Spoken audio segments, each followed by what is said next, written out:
وادي رثم محلاه يوم اعتلى ماه، كن الجبال مرحبة في قدومه، ريح البشامة فيه يوم الغصن جاه،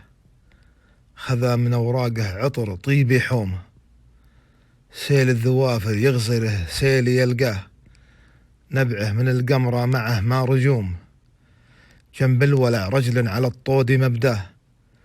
وإذا نزل يقطف من العلب دومه، خضر الجريد يهزه الهب لواه، طير غرد يقذف بالأسباق يومه، شعب انكسب من ناسه العز والجاه، والشعب بران بلا وجود قومه. وادي رثم محلاه يوم اعتلى ماه،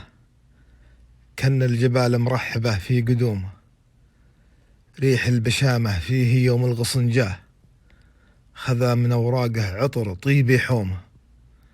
سيل الذوافر يغزره سيل يلقاه، نبعه من القمرة معه ما رجوم، جنب الولع رجل على الطود مبداه، وإذا نزل يقطف من العلب دومه، خضر الجريد يهزه الهب لواه، طير غرد يقذف بالأسباق يومه، شعب انكسب من ناسه العز والجاه، والشعب بران بلا وجود قومه.